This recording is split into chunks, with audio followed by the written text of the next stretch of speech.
Realmente pedir desculpa, porque tem 3 pessoas que fariam parte da mesa que estão paradas no trânsito, né? Mas para não atrasar as outras mesas, a gente vai começar. Então, vou chamar para compor essa mesa a Jurema Constância, da União da Moradia Popular do Rio de Janeiro.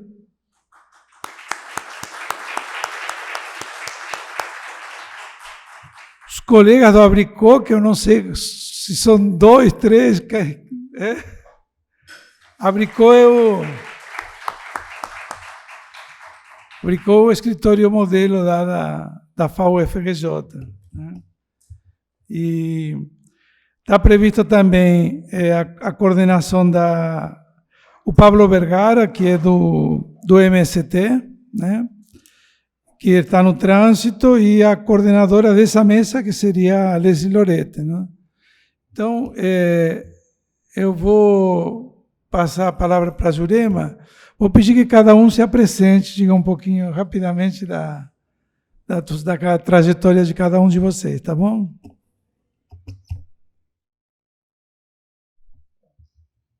Boa tarde a todas, todos e todes. Eu sou Jurema, sou mulher negra, de favela, mãe e avó de 8 netos. Isso é só para começar. Primeiro, eu queria agradecer o convite do CAL para a gente estar mais uma vez podendo falar, né, da cooperativa Xangri-Lá, que é a nossa pauta, mas eu sou uma liderança de um movimento de moradia, coordenadora nacional e coordenadora estadual, que não é fácil. E o objetivo nosso é a gente fazer um pouco da apresentação, que está até ali, por acaso, na minha apresentação. Sou coordenadora da União de Moradia Popular no Estado do Rio de Janeiro e sou coordenadora nacional também da União. A União do Rio de Janeiro, a sede é em Jacarepaguá, na cooperativa Xangri-Lá, e temos a coordenação nacional, que funciona em São Paulo, e a União está em 15 estados da federação. Já fomos 17, caiu para 15, estamos tentando permanecer nesses 15 estados aí, onde cada estado tem 2 coordenadores, e a gente faz a cada 3 anos nosso encontro nacional, que era para ter acontecido no ano passado, não aconteceu por conta da pandemia, e cada época, cada momento de encontro, esse encontro ele vai para um estado diferente, até para a gente poder conhecer a realidade de cada estado e saber como está. Então, nosso próximo encontro agora nacional será no Maranhão, que vai ser uma dificuldade, mas nós somos feitos de desafios, né? Então, nós estamos topando esse desafio de levar uma delegação para o Maranhão. Voltando aqui para falar da União Jacarepaguá, mais específica de Xangri-Lá. Xangri-Lá é uma cooperativa construída dentro de uma favela. Ela inicia a nossa luta, né, pela moradia, para a transformação daquele ambiente. Ele se inicia em 1986. De lá para cá, a gente vem numa luta desafiadora, que não foi só a construção. Você está passando, né? Eu tenho mania de colocar um PowerPoint, mas eu vou falando direto. Então, a cooperativa Xangri-Lá, para a gente, já foi um grande desafio construir essa cooperativa dentro de uma favela, né, onde já havia a discriminação. Então, tudo isso que a gente imagina que está acontecendo hoje, isso no passado já acontecia muito, e isso cada vez mais forte. Então, a cooperativa Xangri-Lá, nós somos 29 moradores, né, 29 famílias, e hoje eu costumo dizer que está virando um gueto. Gueto no sentido de que quase todo mundo está virando família. Então, um espaço onde eram várias famílias de fora, alguém está casando com alguém namora com alguém, daqui a pouco casa também, então ela está virando uma cooperativa de família. Mas nós temos um desafio muito grande, que é a questão da legalização da cooperativa Xangri-Lá. No primeiro momento, lá atrás, nós tivemos uma parceria muito boa com a Fundação Bento Rubião, que o Ricardo está aqui, né? Foi um dos grupos que, naquele momento, era o único grupo que a gente poderia considerar que fazia um processo de formação, de capacitação, né? Prestava serviço para as comunidades, né? E nós conseguimos achar a Fundação Bento Rubião, via Pastoral de Favela. Então, a gente inicia esse trabalho da construção das moradias, mas agora a gente esbarra com essa especulação que vem acontecendo pelo Rio de Janeiro e pelo Brasil. A gente vem percebendo que há uma necessidade urgente, urgentíssima, de legalizar. E aí a gente dá uma segurada em Xangri-Lá, eu, por conta de estar em outras atividades, que quando você vira coordenador nacional, você já não começa a trabalhar só o seu quadrado, né? Você tem que trabalhar o quadrado do outro, então a responsabilidade é muito maior. E eu, quanto coordenadora, me afasto um pouco da comunidade, mas chega uma hora que o bom filho a casa retorna. E aí eu volto para a cooperativa Xangri-Lá e eu começo a observar que tem várias coisas que a gente precisa fazer para retomar isso. Então, uma dessas questões de retomar Xangri-Lá é exatamente no sentido não só da legalização, mas retomar também com a estrutura.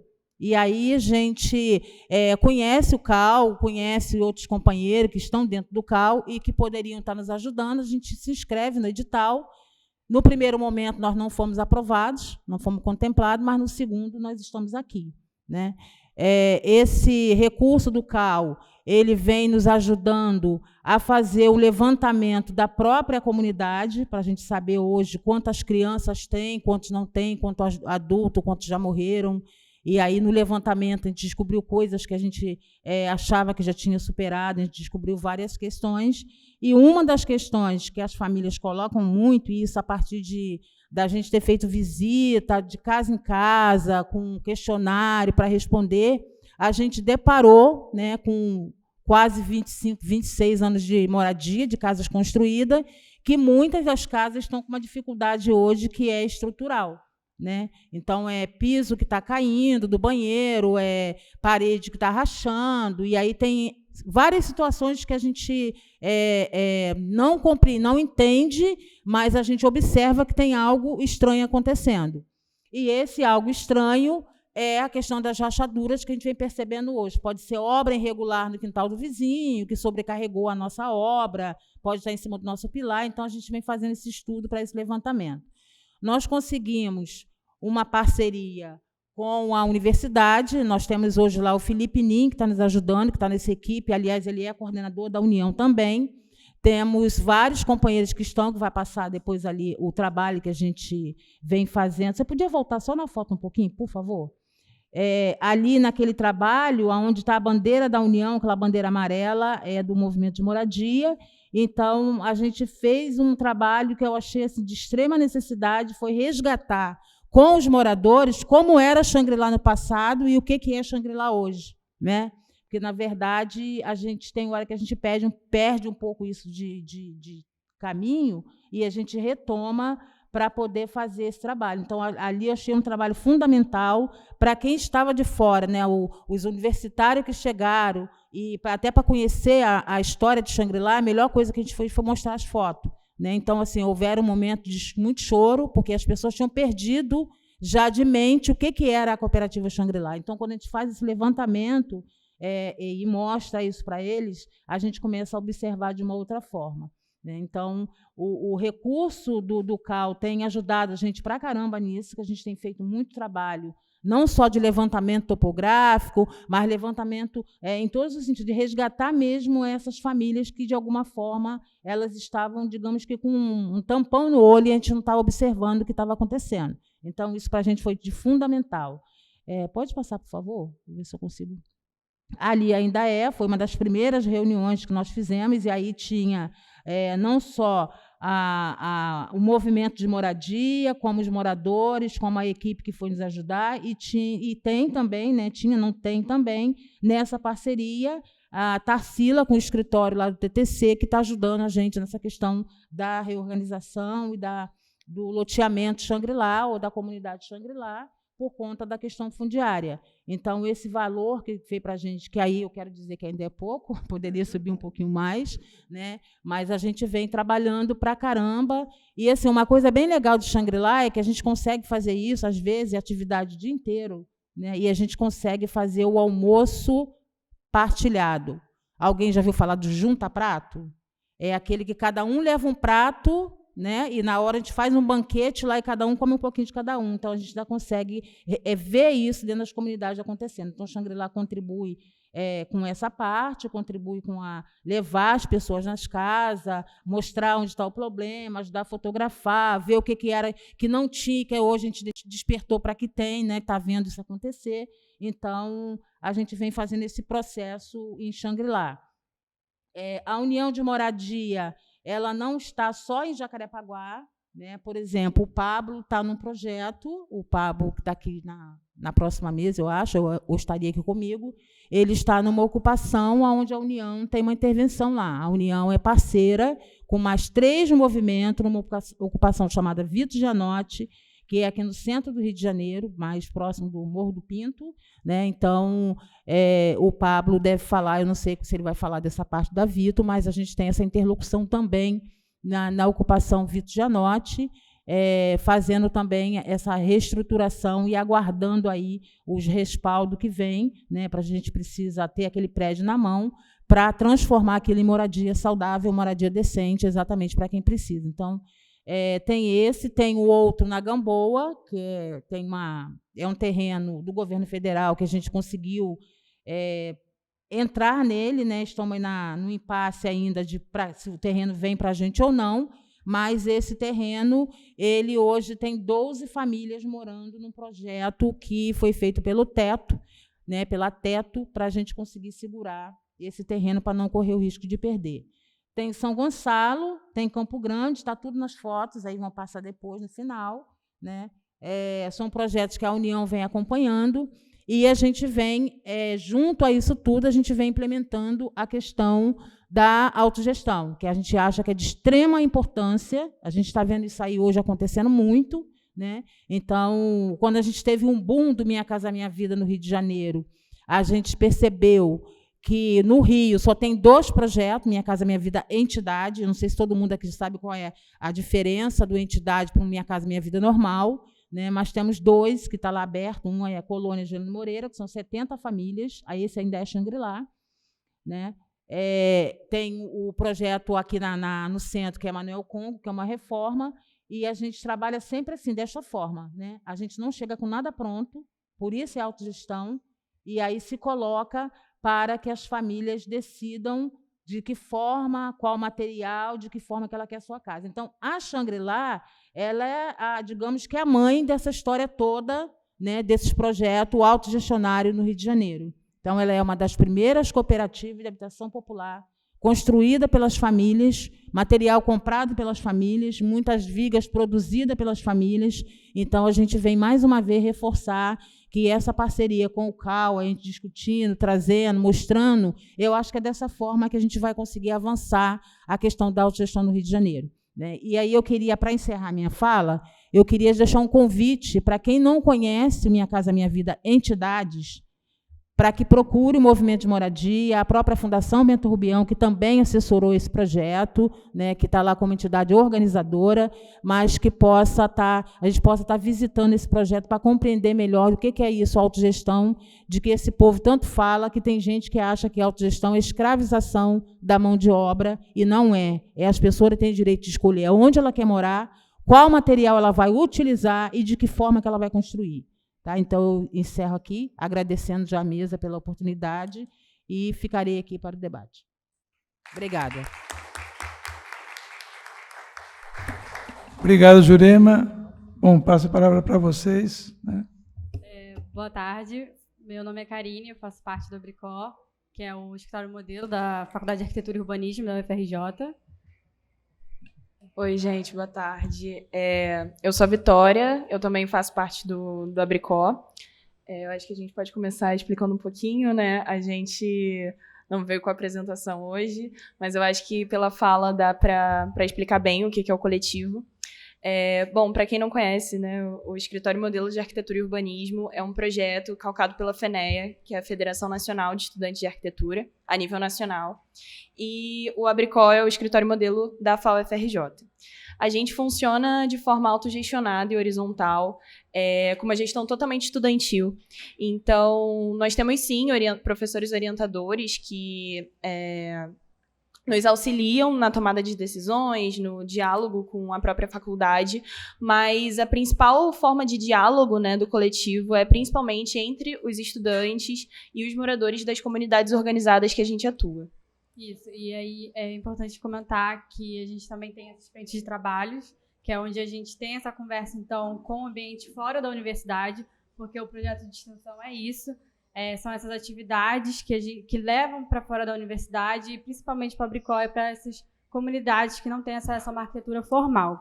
Então, uma das frentes de trabalho, que eu acho legal a gente explicar um pouco sobre cada uma, é a frente da ocupação Solano Trindade, que fica em Duque de Caxias, que é uma ocupação que já está no terreno há, se não me engano, o terreno estava 20 anos sem uso, e ou foram ocupados, e hoje a gente já está com um projeto que tem mais de 5 anos.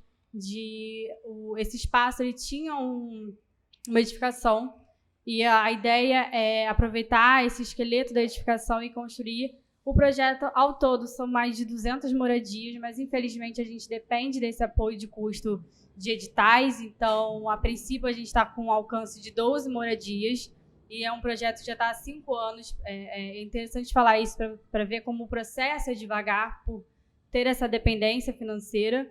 E atualmente a gente também está com o edital do CAL lá,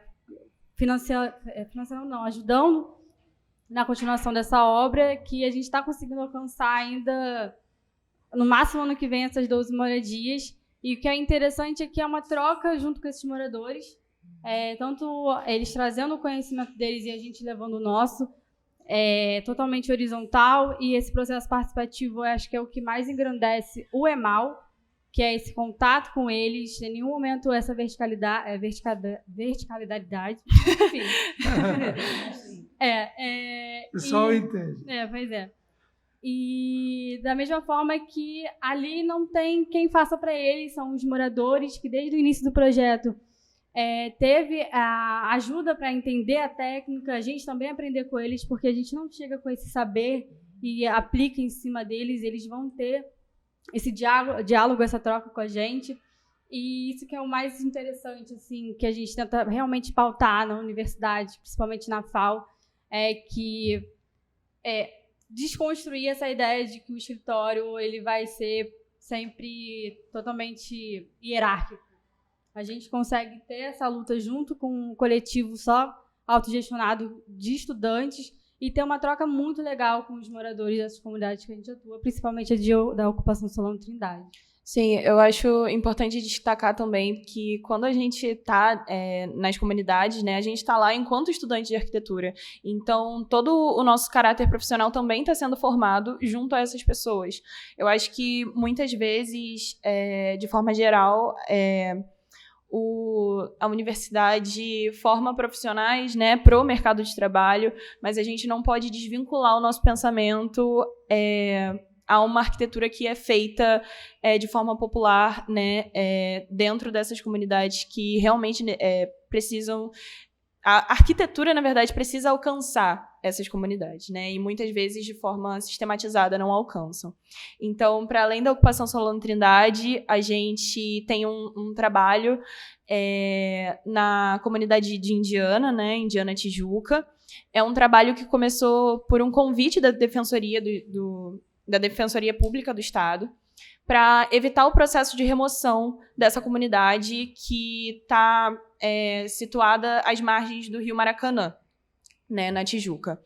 E aí o Abricó fez uma lauda junto com os moradores, conversou, dialogou bastante também com o Núcleo Interdisciplinar de Ações pela Cidadania, o NIAC, também da UFRJ. E lá em Indiana a gente trabalhou principalmente as noções de direito à cidade junto aos moradores e junto principalmente às crianças da própria comunidade, né, entendendo também como formadores e como estruturadores daquele espaço. Além da comunidade indiana, a gente tem uma frente, né, da Vila Residencial, lá no Fundão, que se iniciou quando as famílias pesqueiras, né, do Fundão sofreram um processo de remoção também pela construção, né, da cidade universitária, e teve a realocação dessas famílias que antes moravam na Praia do Mangue, e foram 4 famílias no total que agora estão realocadas para a Vila Residencial da UFRJ. A gente... nessas 2 frentes é importante falar, né, que a gente passou por um período de pandemia. Nesse período de pandemia, essas ações presenciais do coletivo foram interrompidas por um momento, e nisso a gente perde muito, né, porque a arquitetura não se faz online e muitas vezes a gente não consegue contato com essas pessoas por falta de acesso à internet, falta de conhecimento dos mecanismos de comunicação, muitas vezes da nossa parte também, de não conhecer a melhor forma de lidar.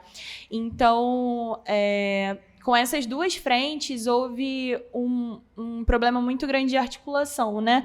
Principalmente com a gente voltando agora, né, nesse momento que a gente está podendo agir de forma presencial.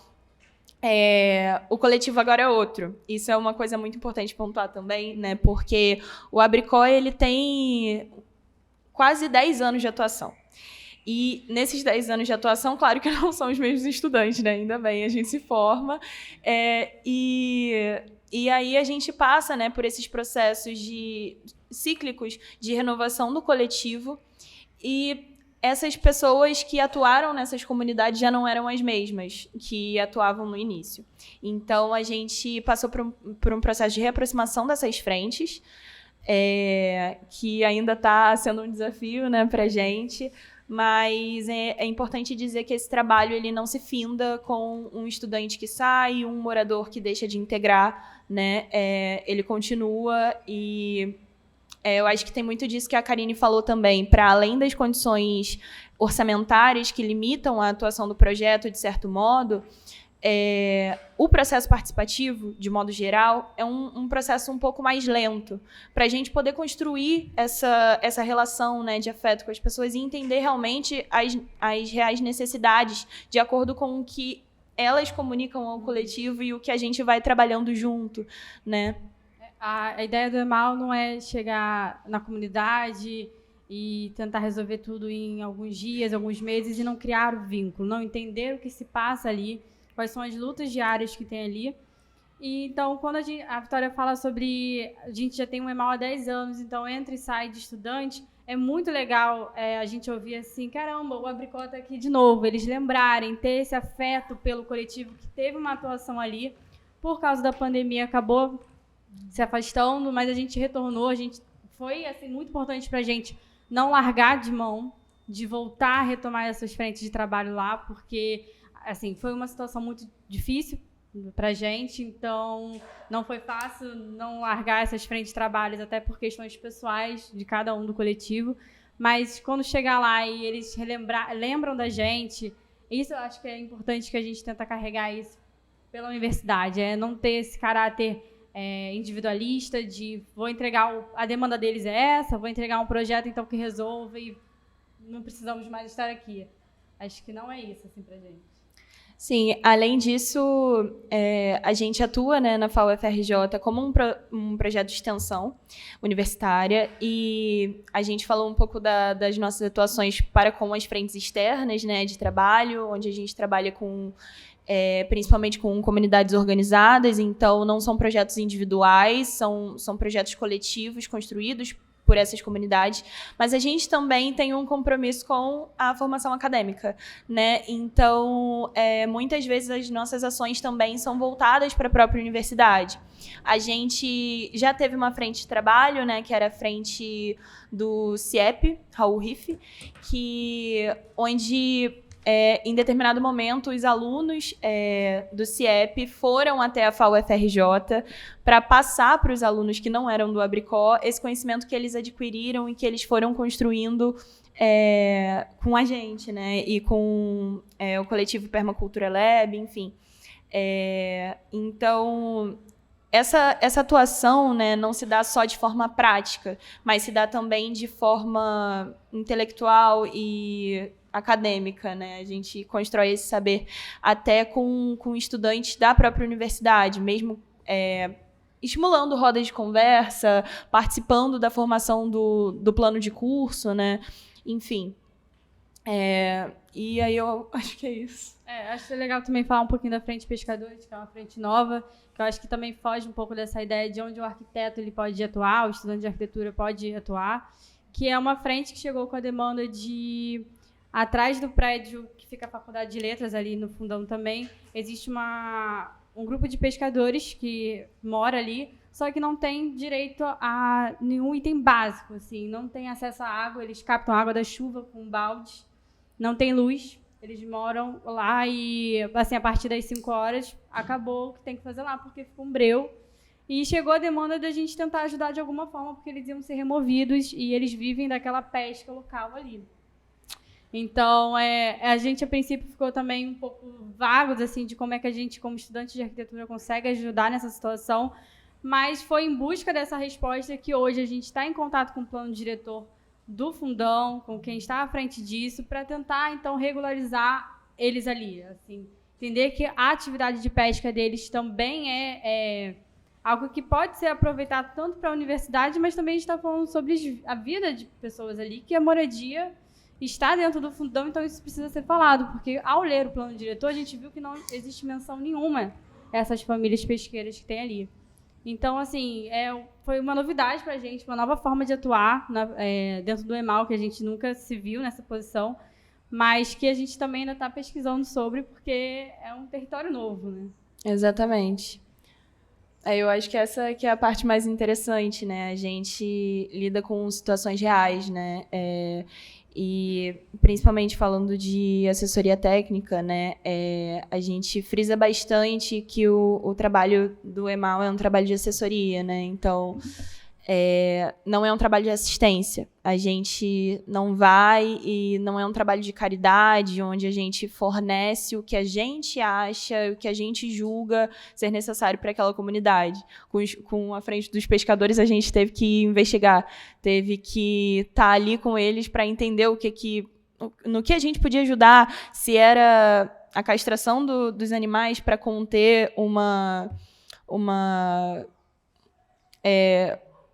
situação que não estava controlada por eles, se era na permanência, então, discutindo direito ao acesso àqueles lugares que eles estão inseridos, ou se era, por exemplo, na realização de um muro de contenção, né, porque eles ficam ali na orla e muitas vezes a maré está muito cheia, e aonde eles vão ficar se essa maré está muito cheia e eles não têm acesso a essa terra, tipo... Então... as demandas também vão sendo construídas de acordo com o trabalho, né? Então, por isso que é muito importante para a gente esse contato muito próximo. Eu acho que é isso, para entender um pouquinho como é que o EMAL funciona e o que é o EMAL. Obrigado.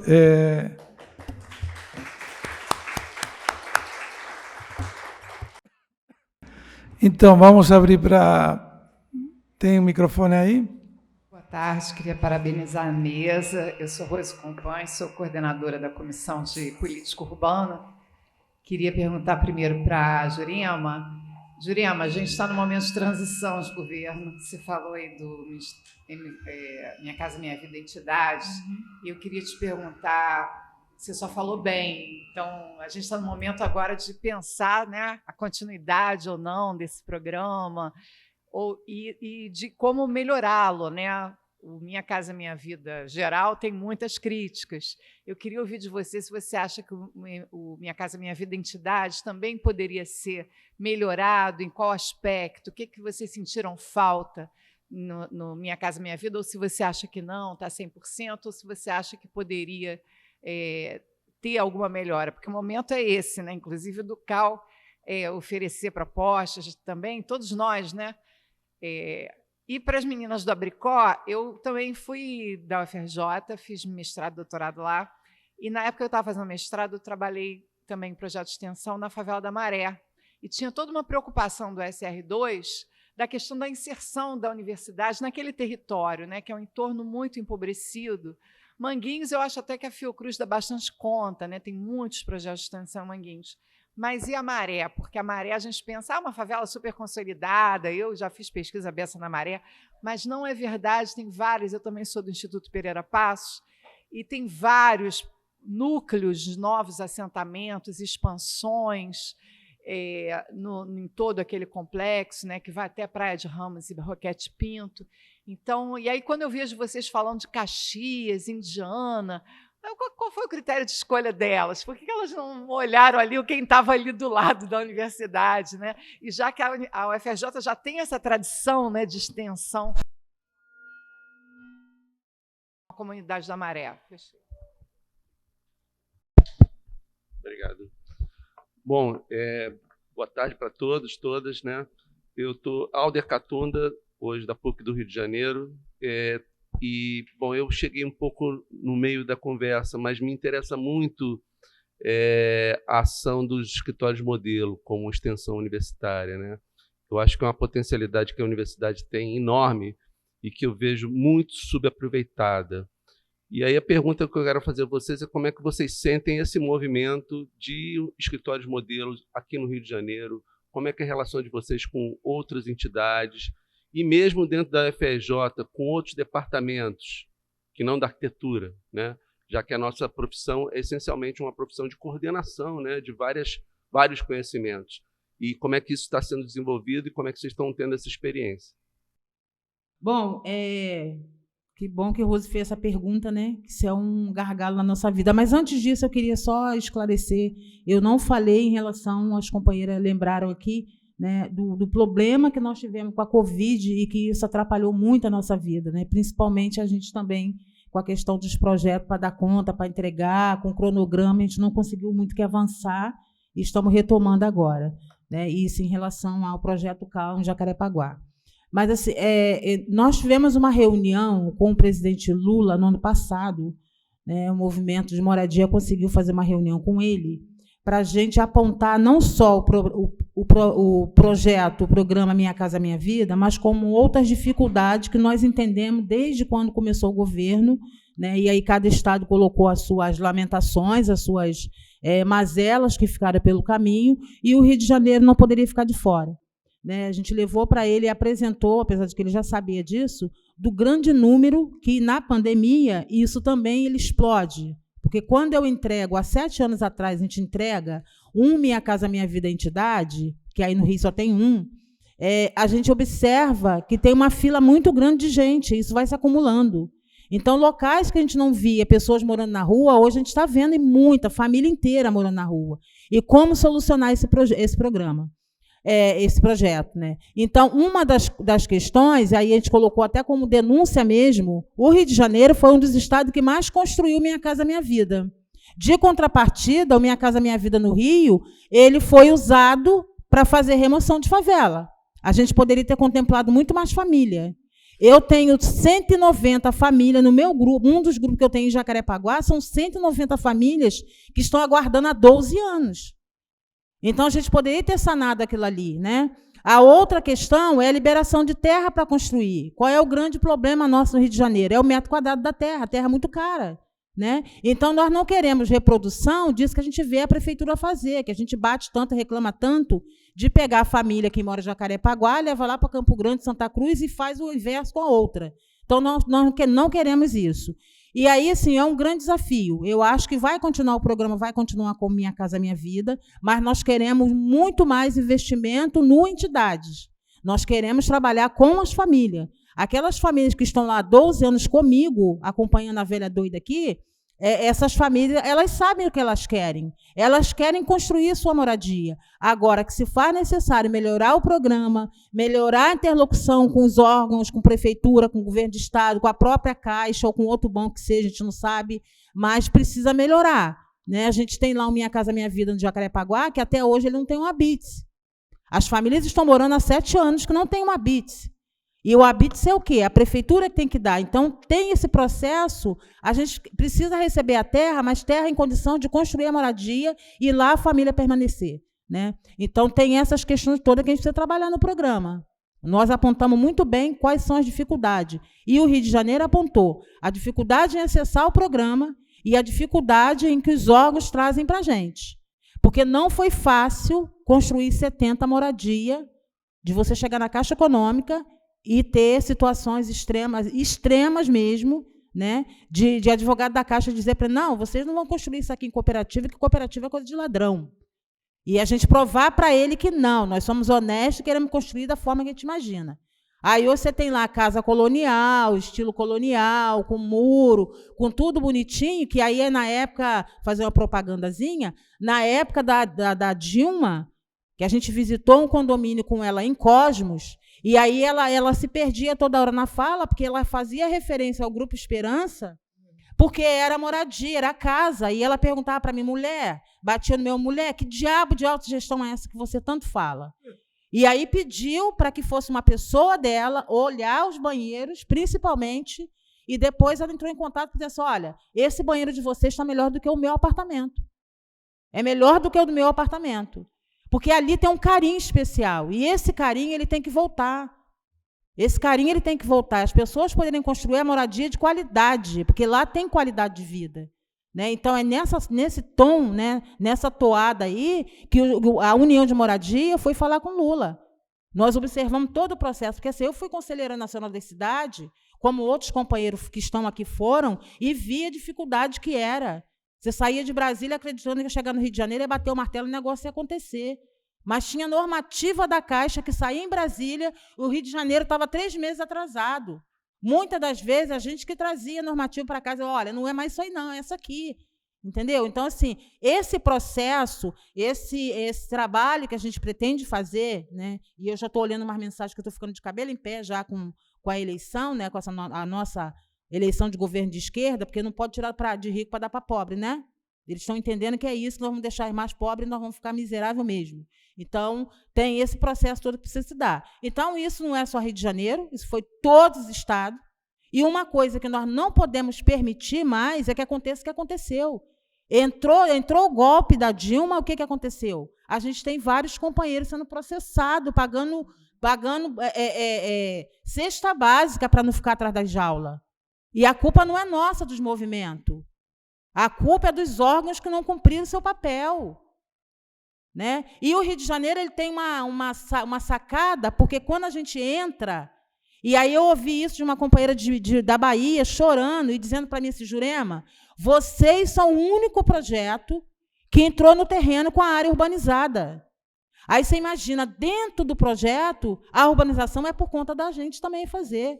E aí por isso que tem um monte de gente morando na lama, né? Literalmente na lama, ou você gasta os cascos lá para poder fazer a coisa, botar uma pedra, alguma coisa, para que as famílias consigam adentrar a sua casa sem estar com o pé sujo. Então, isso, para a gente, por um ponto, foi bom, mas, por outro, foi muito ruim. A gente só construiu um programa no Rio de Janeiro, um programa, e uma reforma, que é Manuel Congo. Eu, sinceramente, eu ficava com vergonha quando eu olhava um mapa lá que apresentava na reunião do Conselho. Rio de Janeiro era o último estado. Último estado. Nós temos que mudar essa realidade. E mudando dessa forma. Né? É dessa forma que a gente... No plano diretor está lá o processo de autogestão. Mas já estão compreendendo a autogestão de outra forma. Estão achando que a autogestão eu coloco o dinheiro no bolso e eu administro. Não é isso. O que nós estamos propondo como autogestão é outra coisa completamente diferente. Né? Completamente diferente. E nós queremos implementar a autogestão em todos os nossos programas de moradia popular que tiver envolvimento do movimento de moradia. Não dá mais. Se nós não aprendemos com essa surra que nós tomamos, a gente bota a viola no saco, pendura a chuteira e vamos, né, cuidar da nossa vida. Porque, se não for dessa forma, não vai avançar. Nós não queremos ter lá o Minha Casa Minha Vida com 50 metros quadrados, que foi R$48 mil por unidade, e, ao lado, ter o Minha Casa Minha Vida, a prefeitura, com 38 metros quadrados, que custou R$75 mil. Entendeu? Então, assim, nós estamos... Por isso que eu faço sempre o convite, porque a gente falando, parece que é brincadeira, isso não existe, isso é coisa de outro mundo. Não, está lá. As famílias estão morando há 7 anos. Faz 8 anos em março que essas famílias estão morando. E trabalhando de sol a sol. Tá? Trabalhando de sol a sol para mostrar que nós somos capazes. E aí a gente começou a romper a barreira da Caixa e dizer assim, ela dizia para a gente assim, olha, vocês têm que dizer para a gente qual vai ser o critério para entregar a casa.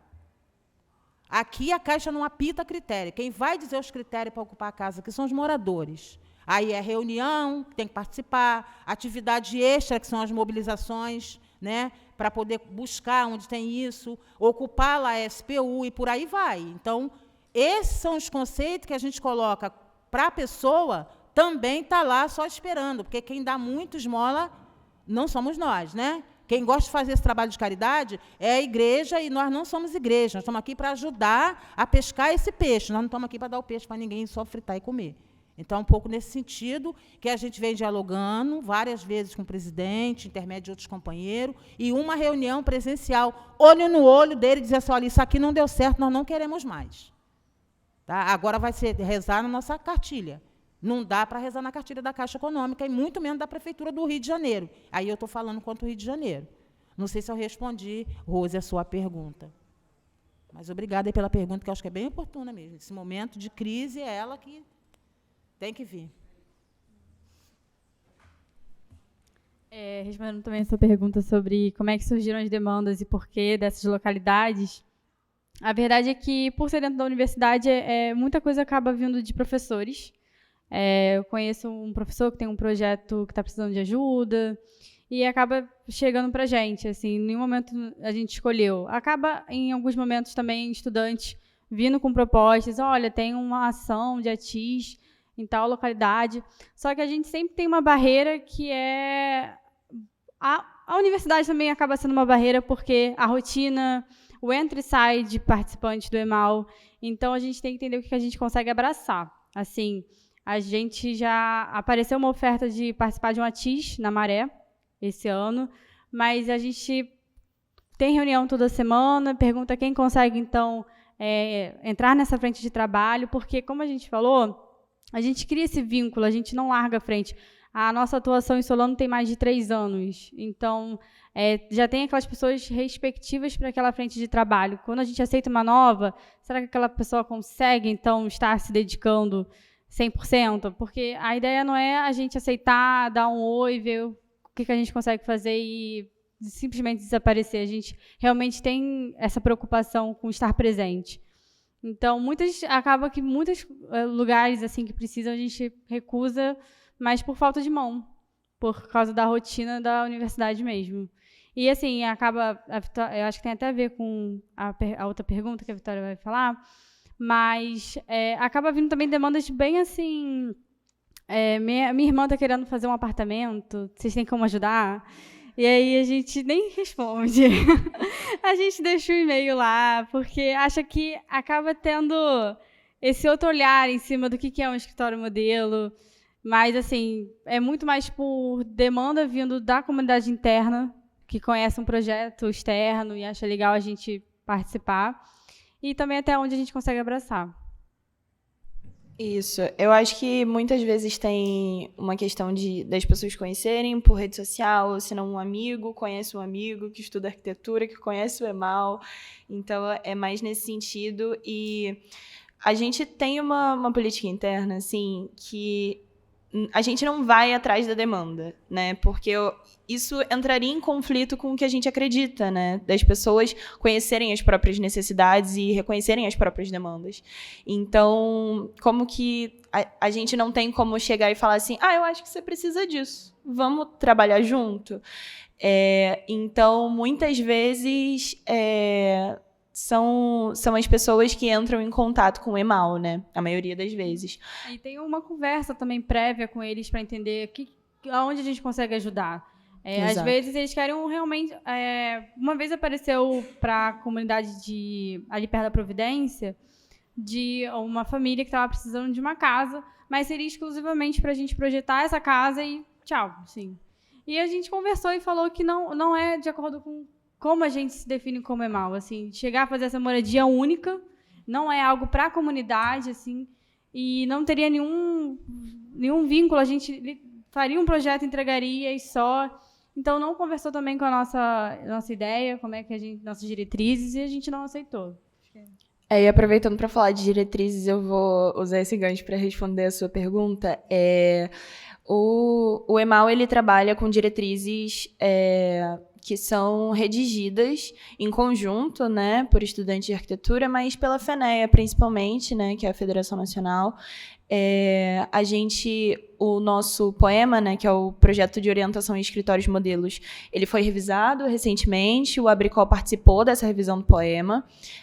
Ainda está em processo de aprovação, né? Eu acho que a pandemia atrasou bastante as coisas, mas sobre a relação do EMAL com outros EMALs, a gente tem a FENEA, que é essa grande entidade, né, que facilita um pouco isso. Eles têm um mapeamento de todos os EMALs que trabalham a nível nacional, assim, não todos, mas grande parte, às vezes é difícil, né? Tem um EMAL pequeno numa universidade que nem sempre faz esse contato. Mas o projeto ele tem diretrizes definidas, ele tem relações estabelecidas também. Muitas vezes a gente conhece outros EMALs, por exemplo, a Empaz, né, da UF, a gente conhece porque a gente ia sediar o CENEMAL, que é o Seminário Nacional de Escritórios Modelos. Então, tem esses grandes eventos também para os estudantes se encontrarem, trocarem referências, informações, rotina, o que está funcionando para você, como é que eu posso te ajudar, né? E sobre o cenário, né, dos EMALs aqui no Rio, o que a gente tem visto bastante é o crescimento de muitas empresas júnior que se dizem escritórios modelos. E esse é um desafio que a gente tem enfrentado bastante. E isso é difícil para a gente, porque, como a gente colocou aqui, a gente tem orientações e diretrizes muito bem estabelecidas. A gente trabalha com comunidades organizadas por meio de processos participativos. Somos um coletivo autogestionado. Então, por exemplo, o nosso professor orientador, a gente não chama ele de professor coordenador da ação, né, que é como a faculdade coloca, né, no registro do SIGA. Ele é o nosso professor orientador. Ele não está nas nossas reuniões porque ele não tem poder de decisão ali dentro, né? É um coletivo de estudantes. E o poder de decisão é nosso junto a quem a gente está trabalhando, né? De acordo com as nossas frentes. As empresas júnior, eu acho que, principalmente, a gente está falando de um recorte, que a gente está dentro de uma universidade pública, né? A UFRJ é a maior universidade do Brasil, e a empresa júnior, ela vê como oportunidade também, né? Ela propõe essa entrada de capital privado dentro das universidades, é um meio, né, de instituir. E isso é muito complicado para a gente, né? Porque a gente quer defender um ensino que seja público, gratuito e de qualidade a todas as pessoas. E também, muitas vezes, coloca esse conhecimento numa lógica capitalista que o EMAL não defende, né? E uma construção de arquitetura nessa mesma lógica. Então, para quem essas empresas júnior, que muitas vezes se mascaram de escritórios modelos, está atuando, né, como elas estão atuando. Isso a gente não tem controle, né, porque quando se diz escritório modelo, até o nome é um pouco... engana um pouco, né? Porque quando a gente fala escritório, as pessoas já têm uma visão um pouco mais condicionada ao que é, né? Isso na própria faculdade, assim, todo ano a gente faz um processo de acolhimento, que a gente chama, porque a gente não chama de processo coletivo, não é um de escritório. Seleção, muitas vezes as pessoas colocam. Seleção. É um projeto de extensão que o aluno pode escrever, se ele gostar, ele participa. E ele vai cumprir horas para isso perante a faculdade. Mas muita gente procura a gente achando que é escritório, procurando uma empresa júnior ali dentro. E quando a gente apresenta o EMAL, apresenta as nossas frentes, como é que funciona, aí já não tem mais interesse, queria uma coisa mais a ver com o mercado. E, então, lá dentro da UFRJ também já é um empecilho. Assim. Isso. Eu acho que parte da sua pergunta falava também sobre a questão multidisciplinar, né? Do nosso campo. E, por ser um projeto de extensão, a gente está condicionado a isso também, né? Essa multidisciplinaridade. Então, o Abricó, ele acolhe, sim, pessoas de outros cursos. Atualmente, acho que a gente não tem, mas a gente já teve um membro que fazia indumentária. Eu, quando entrei no Abricó, eu estudava na Belas Artes, e depois eu fui para arquitetura e continuei no Abricó. Então, tem essa questão também. E a gente dialoga com muitos outros cursos através dos trabalhos que a gente constrói, né? Então, a gente já Já trabalhou bastante com o Muda, que também é um outro projeto de extensão da UFRJ, que é voltado à agroecologia. Tem o Soultech também, que é um projeto gigante, que eu nem teria competência de falar tudo que eles abarcam, mas também é voltado à tecnologia social e habitação de interesse social. Eu falei aqui, quando estava falando de Indiana, sobre o NIAC, né, que é o Núcleo Interdisciplinar de Ações pela Cidadania, que é um grande grupo composto por pessoas de psicologia. A gente trabalhou com a frente de psicologia, né, para entender a gestão do espaço, foi muito interessante. Mas também tem pessoal de direito trabalhando no NIAC, tem pessoal de assistência social. Então, a gente se coloca num espaço que abre muitas outras portas, né, para a gente visualizar quais são as ações da arquitetura, né, o que a gente está estudando abarca, de fato. São muitas coisas e, para além disso, a gente tem contato com as pessoas, né, que é a parte principal. Então, esse contato com a Associação dos Moradores, sabe, é muito enriquecedor, porque a gente entra, de fato, nos territórios e muitas vezes foge da nossa realidade enquanto estudante, ou até mais bonito ainda é a gente ver a nossa realidade sendo abarcada pela matéria que a gente estuda, porque muitas vezes dentro da universidade a gente não está estudando necessariamente um contexto de favelas, um contexto de ocupação. Às vezes isso não aparece no nosso currículo de forma sistemática, né? Mas isso acontece na extensão, e acontece na extensão da forma mais efetiva que tem. Você indo lá, você dialogando com essas pessoas, você fazendo levantamento junto com essas pessoas e construindo a solução em arquitetura, seja ela qual seja, né? Porque você pode construir isso na forma de um laudo que defenda a permanência das pessoas no território, escrevendo um edital que vai ser contemplado e depois vai financiar essa ação, construindo habitação para essas pessoas. Então, assim, eu acho toda essa construção muito enriquecedora, né? E usei esse tempo para falar sobre as empresas júnior, porque é, de fato, uma coisa que a gente vem visualizando bastante.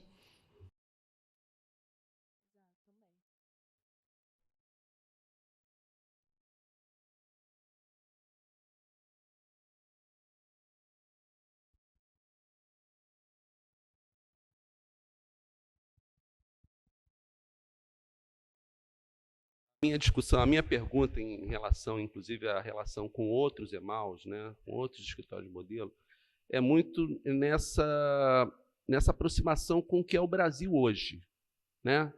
A gente tem as universidades públicas gratuitas, eu estudei numa, defendo até a morte, mas a gente vê que a maioria, talvez, dos nossos estudantes não pertence a quadros de universidades públicas e gratuitas. No entanto, existe uma preocupação muito saudável, diria eu, e feliz, dessas populações, dos estudantes, em relação à necessidade do trabalho do arquiteto junto a populações mais carentes.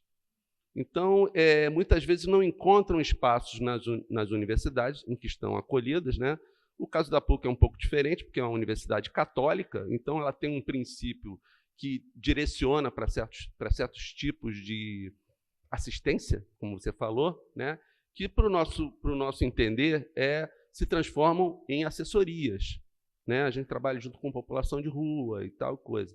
Mas, eu digo, são casos muito fora da curva, eu diria, né? Se você vai em outras instituições, infelizmente, a gente não vê um quadro tão satisfatório, e muitas vezes também o poema dificulta, eu vou te dizer sinceramente, porque nas instituições que têm controles mais autoritários, torna-se quase impossível declamar aquele poema. Então, é sobre isso que eu quero conversar com vocês. Como é que é a direção de vocês, e talvez como vanguarda, eu digo, na relação com os outros, de aproximá-los, de trazer, né? De puxar.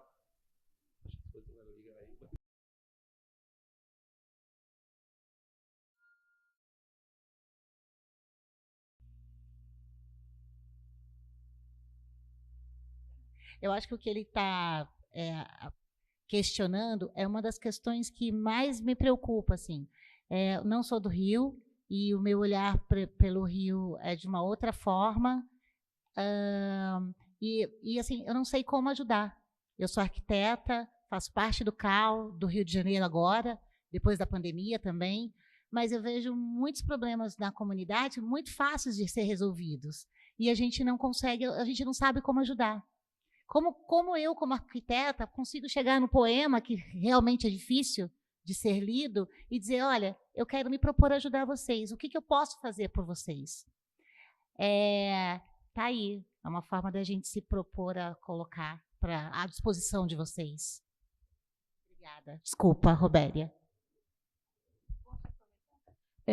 Eu queria retornar uma questão em relação à assistência, que, né, a assistência técnica deveria ser chamada de assessoria, e é uma grande dificuldade que nós temos quando abrangemos essa temática, assistência técnica em geral, que é muito difícil, né, eu sou professora, né, para os alunos, né, a gente inculcar ou esquecer o eles, né, esse eles, não existe eles, né, não é a eles lá, né, somos nós, ou então é o meu cliente, e ele precisa ser brifado, vai ser feito um briefing exatamente com o mesmo respeito, anência e subserviência, se for o caso, do ponto de vista do programa para com o cliente. Então, quando vocês dizem, porque chegar tentando impor, se o cliente, né, da assistência técnica for tratado como cliente, nunca que um arquiteto ia chegar impondo a sua vontade. Então, é uma questão de postura que nós precisamos, me parece, até do ponto, começando com os projetos. E outra questão que você falou assim, o mercado de trabalho, que também é uma outra discussão, né? Nós temos uma demanda gigantesca no Rio de Janeiro e no Brasil todo. Nós precisamos gerar recursos, gerar projetos, né, que financiem essas necessidades e que existam programas que contratem esses arquitetos. Então, ao invés de dizer, mercado profissional e trabalho é uma coisa, assistência técnica é outra. Não é, nós precisamos pegar os clientes, né, que estão aqui, trazê-los para o mercado de trabalho e tratá-los como cliente e entender que deve ser uma coisa só.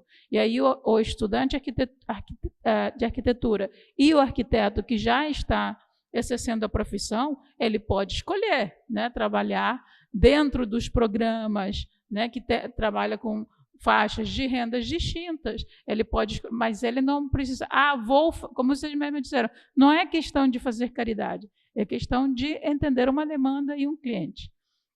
E outra questão em relação à extensão é que é muito difícil hoje, né, desculpa, não me apresentei, eu sou Tanja, fui coordenadora de curso, desculpa, esqueci, sai automaticamente, mas pertenço à Comissão de Ensino e Formação aqui do CAL, e nós vamos, na sexta-feira, discutir, né, alguns temas que permeiam esse assunto, e a curricularização da extensão já é uma lei, né, foi outorgada, e o que eu vejo nas universidades particulares que, né, feliz ou infelizmente, né, tem a maioria dos estudantes de arquitetura estão, né, matriculados em cursos particulares e não em cursos públicos.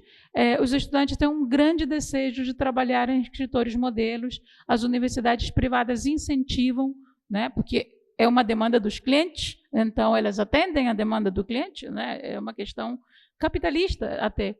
Mas ali, para satisfazer o cliente, elas produzem o escritório, colocam o coordenador, orientador, dão todas as atribuições, mas não dão suporte para ir no mercado, para ir, né, atrás da demanda, porque entrar, né, numa comunidade, porque levar o estudante para fazer o levantamento responsabiliza a universidade daquela atividade acadêmica.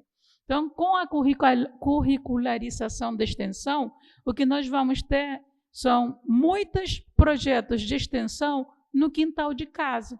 Isso que vocês falaram. Vamos fazer para o apartamento da fulaninha, né? Vamos atender meu funcionário, porque eles não vão arriscar nem recursos, mas principalmente, acho que o problema nem é recurso, o problema é a responsabilidade de um estudante ir até lá e acabar acontecendo alguma coisa com esse estudante, né? Até visitas técnicas a gente tem que assinar o raio que parta para poder carregar o seu estudante. Mas me parece que aí entra um pouco o que estamos colocando. O que pode ser feito? Pode ser feito uma plataforma, pode ser feito um núcleo, né, que levante todas essas questões, né, que encontre os clientes, né, e disponibilize as pessoas que estão precisando trabalhar para esses clientes, que disponibilize para as pessoas que têm o dinheiro para apoiar esses programas e tentar criar, né, uma confluência de espaços. Me parece que o Conselho de Arquitetura, com as diversas comissões, nós temos a condição de oferecer pelo menos o espaço, né, o espaço, o lugar de encontro, a oportunidade, né, com que for possível. E só lembrando que nós fizemos a jornada dos Emaús em 2018, né? Era outro Abricó, acho, não lembro. Eram eles? Não, não eram eles. Era outra a geração. 2018 foi ontem, né? Para vocês foi há muito tempo. Mas em 2018 a outra geração participou beligerantemente e havia uma necessidade. Nisso, todos os escritores modelos são totalmente combinam, né? São todos a favor. Ninguém quer ser empresa júnior. Nenhum escritório modelo da privada, né, da pública, com coordenador, orientador ou não, mas eles não querem ser confundidos com empresas júniores, porque elas são, de fato, né, elas produzem, eles têm capital de giro, elas têm CNPJ, elas é outra coisa, completamente diferente.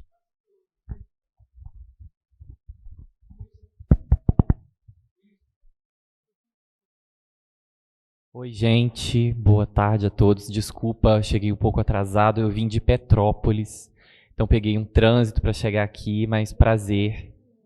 Poxa, olha, eu acabei de ver aqui que eu poderia ter vindo de carona, mas tudo bem. Podemos combinar a volta, né? Então já tem uma galera aqui para a volta. Gente, sou professor da Estácio desde 2013, conheço Tanja, conheço Pablo. Pablo, inclusive, já até visitou lá o trabalho que a gente faz em Petrópolis, no escritório modelo. Eu trabalho como professor orientador lá do escritório, ele chama Rizoma, desde 2015, 2016 que ele funciona. E hoje, esse semestre, me tornei coordenador do escritório modelo do curso de Teresópolis. Então, estamos começando lá também esse trabalho. Felizmente, como a gente, né, se conhece todos os núcleos da Estácio, a gente tem feito também uma missão de juntar um pouco esses núcleos de escritórios modelo. Semestre que vem, nós já vamos começar essa parte de assistência técnica lá de Teresópolis, por indicação de um outro núcleo, de outro escritório modelo de Friburgo. Então, a gente tem se tornado uma rede cada vez mais associada. Acho isso muito bacana, a gente poder trocar essa experiência. Legal conhecer vocês do Abricó, porque ainda não conhecia essas caras novas, né? A gente se apega a eles, mas a gente tem que saber desapegar, né? Mas já estou bem com isso, né? Psicologicamente, quem fica tem que trabalhar isso, né? E a minha experiência lá em Petrópolis, em assistência técnica, dentro de uma comunidade, chama Comunidade dos Frias. Então, quem é de Petrópolis talvez já tenha ouvido falar, dentro do bairro de Correias. E a gente tem feito um trabalho de consultoria para eles. É uma comunidade muito grande, então, como a Tanja disse, né, a gente tem que se colocar ali do lado mesmo, tratá-los como clientes, né? E a gente tem conseguido uma conciliação de alguns conflitos que são gerados e também recuperação de documentação ou até fazer pela primeira vez a documentação dos imóveis. Então, é um processo bem ali, né, um trabalho de formiguinha que a gente faz, mas com muito prazer, né? A gente começou esse trabalho a partir de uma ideia de um TFG de uma aluna, na época eu orientava ela, E aí resolvemos abraçar essa comunidade, então desde 2018, mais ou menos, esse trabalho, e até hoje ele está de pé lá com constante auxílio a ela. Obrigado, gente.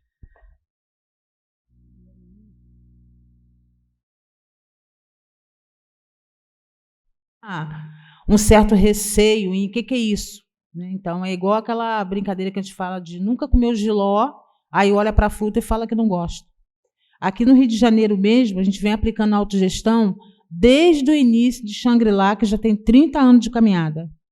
Né? A gente já vem trabalhando esse processo autogestionário, que é o quê? É a pessoa ver o mais próximo do terreno onde ela precisa morar. E aí isso é feito a partir de levantamento. Por exemplo, você faz o levantamento da onde que é a escola, do filho, da onde que é o trabalho, quantas horas você leva para ir chegar no seu trabalho, para chegar no colégio, para chegar na creche, para ir no mercado. Então, tudo isso é um trabalho que o movimento ele faz, né, com as famílias, claro. A gente cria comissões para que essas comissões, elas mesmo consigam reproduzir para a gente, quanto dirigente de movimento, que está sempre no grupo, e aí eu gostei muito da fala da companheira, né? Não sou eu, nem você, somos nós. Acho que isso a gente tem que estar sempre dentro da gente, não existe mais eu, nem você, somos nós. Então, esse processo, ele vem se construindo desde quando você começa o processo de discussão de moradia popular. Não dá para eu pegar um grupo, ir lá e sentar com ele e dizer para ele, tem que ser assim. Essa fala no meu vocabulário ela não existe, tem que ser. Né? Nós vamos construir esse processo junto. Então, o processo autogestionário ele se deu muito forte a partir das experiências que a gente busca no Uruguai e pega junta-se com as propostas do pessoal de São Paulo, que tem uma experiência vasta em relação à questão autogestionária. Então, a discussão é não só a questão do terreno, mas a compra de material, qual o projeto que você vai implementar, quem serão as famílias a ser atendidas, com ordem de prioridade, idosos, mulheres solteiras, chefe de família, tudo isso é levado em consideração. Então, a gente precisa, né, nesse próximo mandato, né, nosso de esquerda, que acho que a gente nunca vai eleger um governo de esquerda no Rio de Janeiro, né, mas vamos tentar. Eu acho que a gente precisa estar incutindo isso. E, assim, dentro do Rio de Janeiro, hoje a prefeitura ela começa a ensaiar uma proposta autogestionária. Ela concorda em colocar na sua documentação uma proposta autogestionária. Mas será que eles estão entendendo o que a gente está falando? Né? No plano diretor está lá, né? É autogestão no Reviver Centro. Mas qual foi o momento que sentou com a gente para a gente entender e eles entenderem também que a gente está falando que não é a prefeitura que vai dizer para o dinheiro que vai botar lá e muito menos que vai administrar. Aquilo ali é aquele grupo que está organizado para isso. Né? Então, eles implementam a ideia, eles gostam da ideia, que é a brincadeira do jiló. Gosta da ideia, mas nunca comeu e não sabe o gosto que tem. Aí olha e depois vê assim, eu não gostei disso não, mas não experimentou. Então, a autogestão, gente, tem que ter isso na prática. E uma outra coisa que a gente costuma somar muito na questão autogestionária é a questão do mutirão, porque quando você fala mutirão com autogestão, já dá logo a entender que a gente vai, que é a fala do companheiro lá da Caixa Econômica, vai escravizar uma pessoa, pelo contrário. Pelo contrário, mutirão não é uma inovação. Eu tenho 63 anos, eu me lembro que com 10 anos de idade, eu já ia lá para o quintal do vizinho, fazer o mutirão com o vizinho e depois trocar pela galinha. Né? Vamos lá capinar o quintal do seu fulano, que depois ele vai dar uma galinha para a gente. Então, assim, para mim que estou já calejada com esse processo de mutirão, com autogestão, é muito fácil eu vender ideia. Por isso que eu falo, tem que estar dentro para poder entender e poder praticar. Porque a autogestão é a participação do coletivo na discussão de cabo a rabo, como diz o ditado, bom carioca, de cabo a rabo. Não é só nas decisões, ou só na hora que tem coisa boa para decidir. Tá lá no meio. Né? A minha vida hoje, ela rege em torno dessas famílias 24 horas por dia. Por exemplo, sábado agora tem reunião com as 190 famílias que eu falei. Então, é um salão cheio e que, assim, alguns tinham um tempo que ficaram fora por conta da pandemia e por conta do governo que está saindo, né? Então, teve uma debandada. Eles estão retornando agora na perspectiva de que vai ter um programa e que eles vão conseguir construir moradia. Então, assim, acho que o movimento está aí para somar. Eu não sei se eu expliquei, se eu deixei conseguir responder a sua pergunta, mas é isso, a autogestão vai se dar na prática, é no dia a dia, é muita formação, que é exatamente o que a prefeitura não faz, não tem formação. E quando eu falo de formação, tem gente que já leva logo para o lado da questão de formação política partidária. Eu estou falando de formação política de outra forma, não estou falando de partido político. Eu estou falando de formação de base. A gente precisa resgatar a nossa cidadania que a gente perdeu. E só vai se dar, como diz a brincadeira, tem um elo. Se alguém quebrar essa corrente do elo, já era.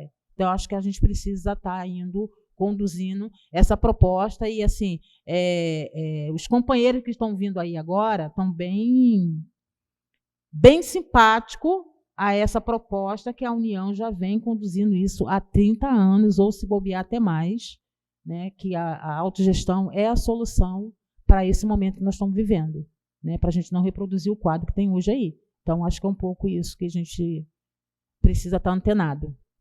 Respondi? Então, respondido, está tranquilo, né?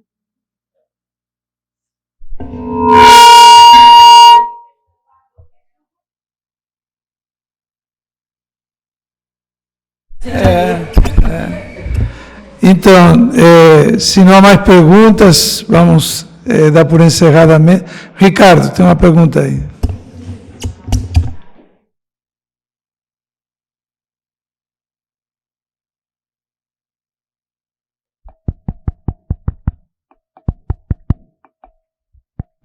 Oi. Quer dizer, na verdade, não é uma pergunta, eu queria plantar aqui uma semente, já foi abordado aqui agora, esse cenário futuro é um cenário imediato. Nós teremos a retomada de uma política habitacional, não está muito bem configurado exatamente os parâmetros, mas, evidente, vai ser retomado o Ministério da Cidade, vai ser retomado o programa Minha Casa Minha Vida, vai ser retomado Minha Casa Minha Vida Entidade. E destacar uma coisa que a Jurema falou, o desempenho anterior do Rio de Janeiro no Minha Casa Minha Vida foi absolutamente triste. Nós contratamos, o Minha Casa Minha Vida Entidades contratou 75 mil unidades em todo o Brasil. Não havia um critério regional, mas para a gente ver o que a gente poderia ter tido. O Rio de Janeiro, em termos populacionais, o estado do Rio de Janeiro é mais ou menos 8% do Brasil. Então, nós poderíamos ter tido, fiz a conta aqui, 6 mil unidades contratadas. Esse seria o peso do ponto de vista populacional que o Minha Casa Minha Vida Entidades poderia ter tido no Rio de Janeiro. E nós tivemos 2, Manuel Congos, 50 unidades, 40 unidades, com 70, nós tivemos 110, quer dizer, poderíamos ter tido 6 mil e tivemos 110. Bom, aqui não dá tempo da gente explorar o porquê, você teve estados com desempenho menores do que o Rio, infinitamente maiores, como Goiás, como o Rio Grande do Sul, que tinha uma tradição de cooperativismo, mas enfim. Eu me lembro, aí antes de falar a semente que eu quero plantar aqui, eu me lembro que quando saiu o programa Crédito Solidário, no primeiro ano do governo Lula, em 2003, foi feita uma grande articulação, sindicatos arquitetos, SENGE, Fundação Bento Rubião, FASE, eram umas 8, não havia, bom, a Fundação tinha experiência de Shangri-La, etc., mas havia muita pouca referências, mas se formaram vários grupos de assessoria e esse fórum tinha juntos também várias lideranças de comunidades, que o Cláudio surgiu daí, que depois veio a ser um dos coordenadores da União, lá com o Matadouro, em Santa Cruz, várias lideranças pelo município, foi uma articulação basicamente municipal, e nós chegamos a formatar, quer dizer, começar a formatação, se não me engano, de 10 ou 11 projetos, que depois, por várias razões, o Crédito Solidário no seu início teve muitas dificuldades burocráticas. Se o Minha Casa Minha Vida Entidades teve, o Crédito Solidário teve um nível de dificuldades ainda maior. Com a Caixa, assim.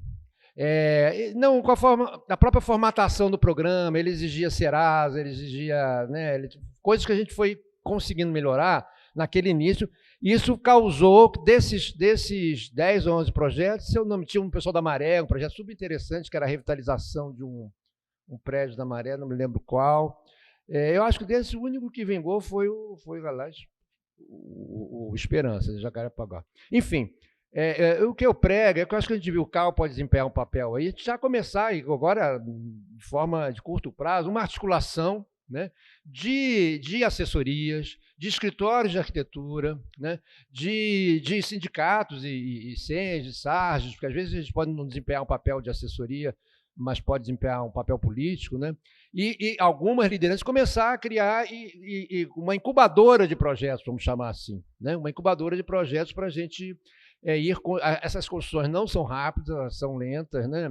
Então, começar a construir aí um fórum para incubar projetos, porque, sem dúvida, haverá uma disponibilização. Esse ano vai ser mais difícil por conta das questões orçamentárias, né? Mas, enfim, a gente sabe que qualquer projeto, a gente não pare um projeto em menos de um ano, né? Em termos de apresentação de proposta, aprovação na prefeitura. Então, fica aí a proposta. Fica aí a proposta de a gente começar uma articulação a nível municipal ou talvez estadual. O CAL pode desempenhar um papel aí para incubarmos já, mapearmos propostas latentes. Às vezes tem um grupo muito bom, mas não tem um terreno. Quer dizer, aí o papel de incubar seria buscar o terreno para Xangri-Lá, Esperança, a gente demorou 3, 4 anos para conseguir o terreno que se conseguiu. Então, fica aí essa proposta.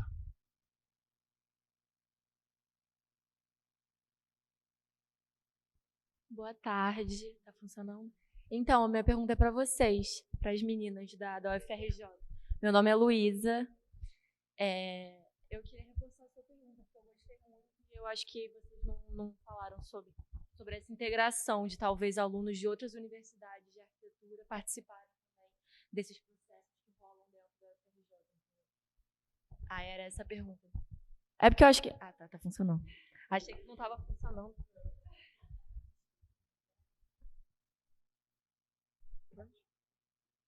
Tá, tudo certo.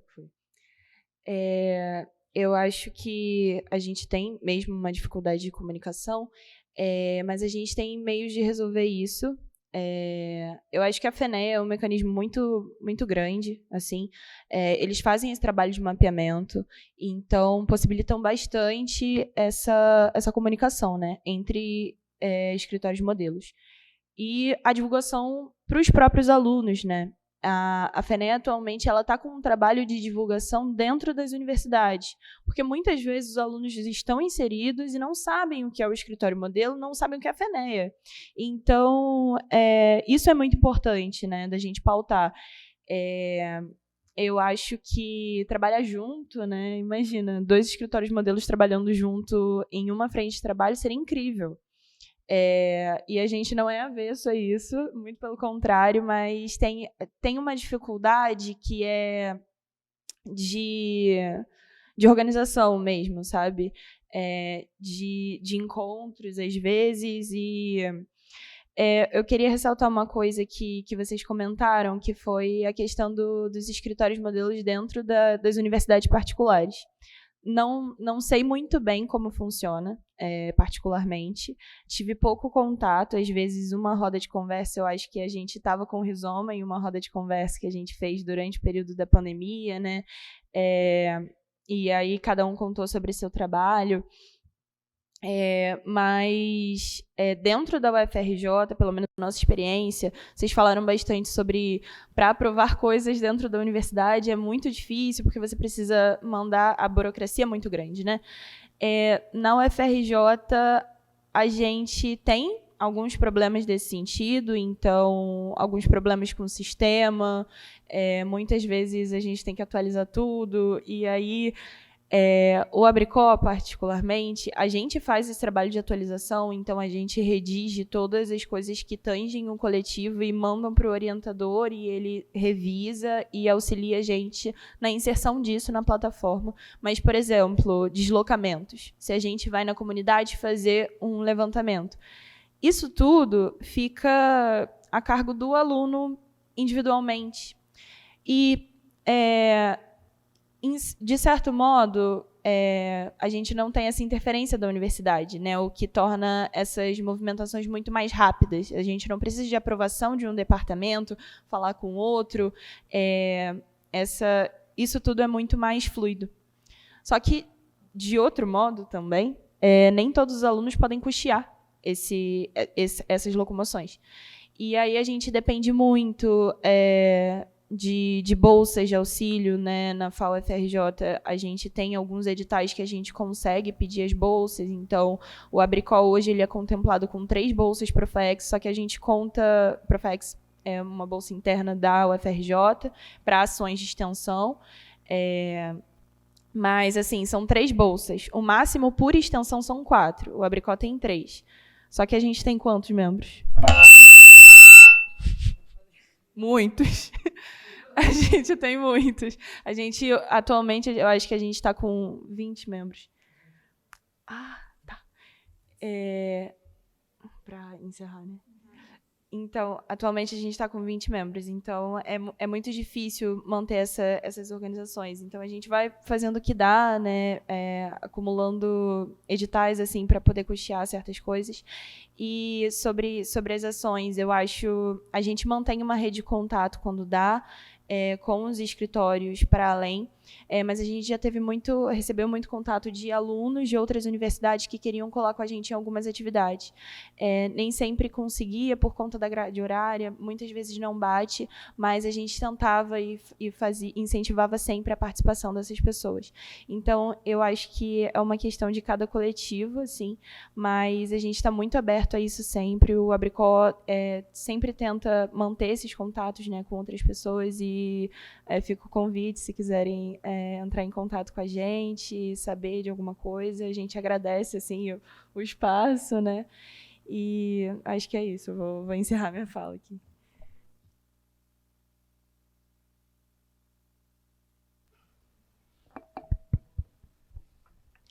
Boa tarde a todos e todas. Primeiro, saudar a mesa e dizer que eu já estava com saudade de escutar Jurema. Bom, na verdade, poderia ser uma pergunta, mas eu gostaria que soasse num tom um pouco mais provocativo. Eu me chamo Aline Rocha, sou assistente social, estive compondo a mesa ontem à noite. E aí, o que me ocorre, assim, ouvindo parte dessa apresentação, porque infelizmente moro em Niterói e não consegui escutar tudo, é o seguinte: a Jurema sabe muito bem do que eu estou falando, as dificuldades que atualmente tem nesse processo autogestionário, ou seja, de organização sem a divisão entre quem pensa e quem executa, de propor novos materiais. A Caixa Econômica não aceita. Né? A gente fica no processo autogestionário. Ah, mas tem, por exemplo, uma técnica hip-hop pronto. E não pode, simplesmente porque, embora seja uma solução de baixo custo, uma tecnologia social, quando chega na Caixa Econômica, né, Jurema, não passa. Isso é só um exemplo de tantos outros. E por que eu coloco isso como uma pergunta, desejando que seja uma provocação? Porque eu penso que as universidades públicas e privadas, os institutos, as instâncias de pesquisa e produção de conhecimento precisam legitimar processos autogestionários, precisam legitimar a autogestão, a autoprodução de conhecimento, a soma de saberes, e eu sempre bato nessa tecla da tecnologia social. Então, fica aqui um tom de provocação para os representantes de universidades, para os grupos de... e se tem uma resposta, né, caso haja uma resposta dessa mesa, o que vocês hoje, o que a universidade hoje, a Abricó, enfim, tem produzido nesse sentido, para atender especificamente uma demanda. E fica aqui uma crítica que eu coloquei ontem e já estou me sentindo em casa, inclusive já ganhei um broche do CAL, então me sinto bem confortável zona aqui, para dizer o seguinte: é muito comum ver arquitetas e arquitetos dizendo: eu quero ajudar, eu posso fazer, eu posso acontecer, isso é lindo, isso é legítimo, isso é ok. Acontece que quem está na ponta, e muitas vezes eu falo como ponta, a gente quer escolher. A gente quer saber qual assessoria, quem são essas pessoas que chegam para dar assessoria, e não que essas assessorias sejam empurradas goela abaixo, né? Porque não chega num solo seco. Muitas vezes, nosso terreno é um terreno que já está sendo adubado, fertilizado, nós temos letramento político na ponta. Então, é um pouco isso. Pensar esses escritórios, essas instâncias, como instâncias que atendam, muito mais do que instâncias que chegam para propor. Existe já uma demanda, a gente já sabe o que a gente quer. E nesse momento, né, Jurema, a gente quer poder escolher o material, que as nossas casas serão construídas, que os nossos espaços serão pensados. É um pouco isso, uma pergunta barra provocação. Um cheiro.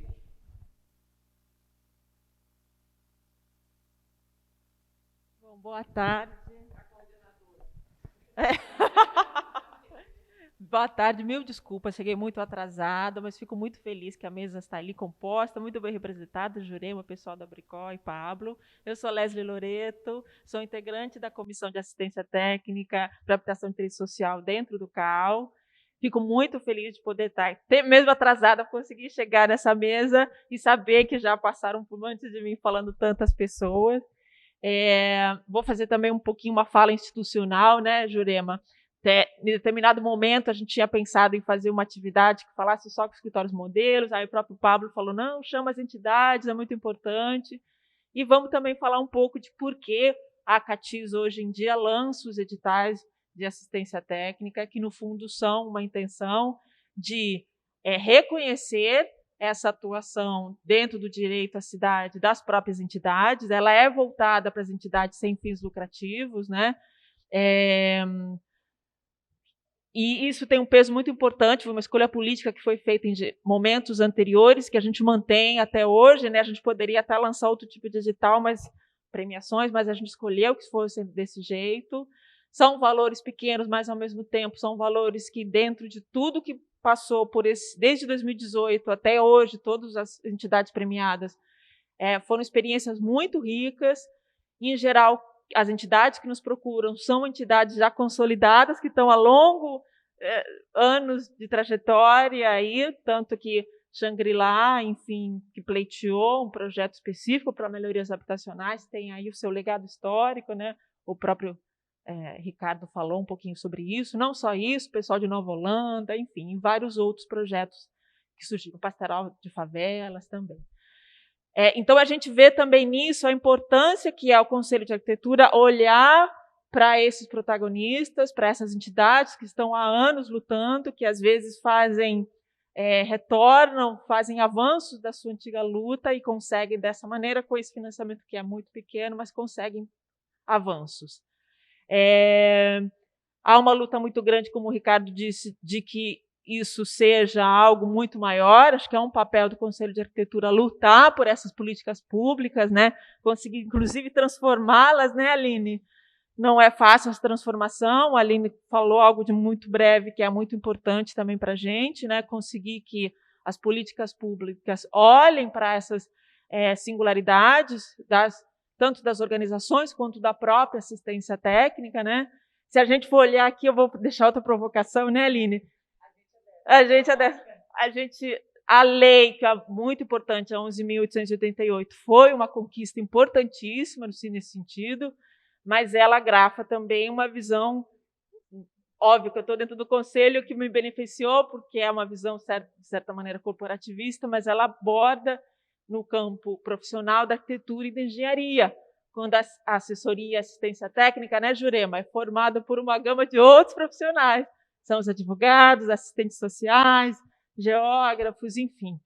São equipes multidisciplinares que se colocam aí para debater, para atuar junto, para olhar também o direito à moradia de uma outra maneira, integrando os saberes. Então, acho que é muito importante a gente poder discutir isso, a importância que é fomentar, mesmo com pequenos valores, essas entidades. Eu, particularmente, também fico muito feliz que o pessoal da Bricó esteja aqui. Eu não sei se o evento já foi, que vocês vão falar sobre formação na prática. Só na sexta. Mas é muito importante também que a assistência técnica e a assessoria técnica seja lidada na formação. Eu sou muito crítica também em alguns momentos, porque não pode virar um serviço, mas sim, ela tem que fazer parte do processo de formação desse futuro arquiteto urbanista. Então, acho importantíssimo. Eu sou delegado de um laboratório de habitação, de um antigo escritório modelo da faculdade. Se não fosse essa passagem, eu não teria chegado até o assessoramento técnico. Foi importantíssimo para mim e era das mais diversas maneiras, dos mais anárquicos, que a gente queria fazer tudo sozinho, sem professor, dos mais institucionais, inclusive com luta por verbas e por financiamentos de extensão universitária. Ela é importante porque ela consolida e ela lida também no tempo da formação do aluno, que acho que é mais importante do que isso. É também entender esse tempo de maturação, de formação dos estudantes, e essa extensão universitária não supriu uma demanda que deve ser de nós, profissionais já formados, com as suas questões e atuação profissional. Acho que é isso, era uma fala breve, peço mil perdões de novo pela demora, que bom ver esse auditório repleto aí de pessoas.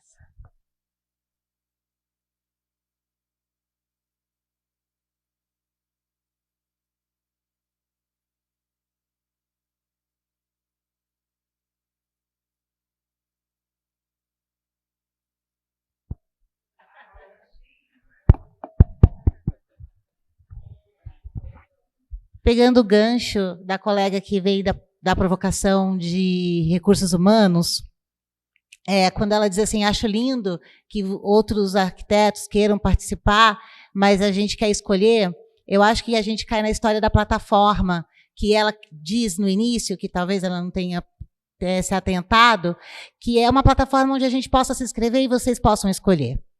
A outra, Jurema, é assim, eu sou arquiteta de São Paulo, e eu vejo que em São Paulo a gente trabalha muitos anos com mutirão. E eu participei de mutirões, assim como na África, que a gente tem um trabalho muito bonito na África de mutirão. Eu queria entender o que acontece aqui no Rio. Quando eu digo assim, eu não vejo... Eu queria entender o que acontece no Rio, além da política, óbvio. Porque a mesma Caixa Econômica que libera um produto para Curitiba é a mesma política da Caixa Econômica que libera para São Paulo e que vai liberar para o Rio de Janeiro. Então, assim, eu realmente sou leiga no assunto, queria dizer para a colega que quer escolher o arquiteto, eu sou extremamente burra, ignorante nesse assunto, mas eu me sinto muito mais, além de ignorante, provocada.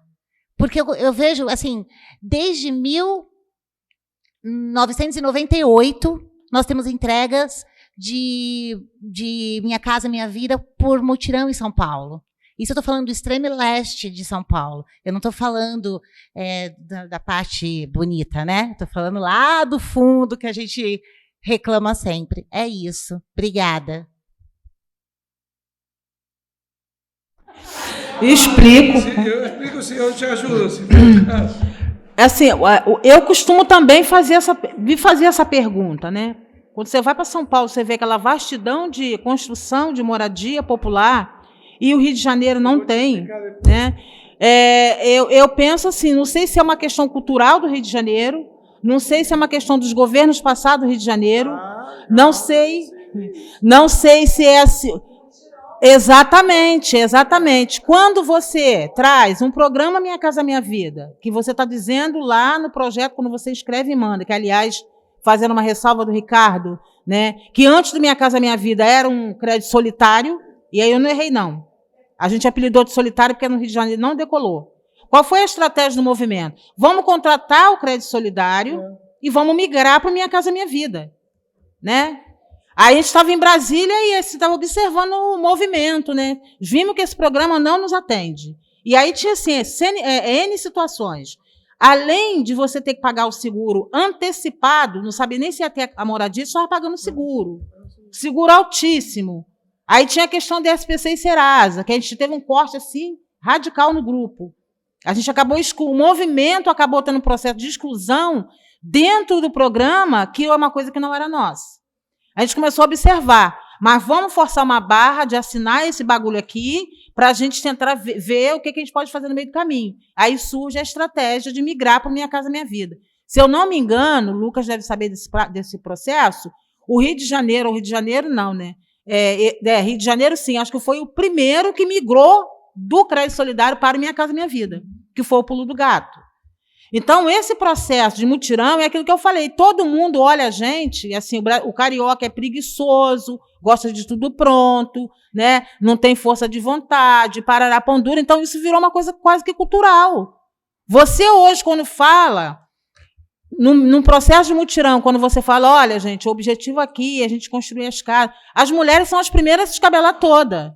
Eu nunca trabalhei com obra, eu não sei trabalhar com obra, minha unha vai cair, o meu cabelo vai cair. Aí eu falei, e aí? A unha vai crescer e o cabelo também. Você quer moradia, meu bem? Então tem que vir junto.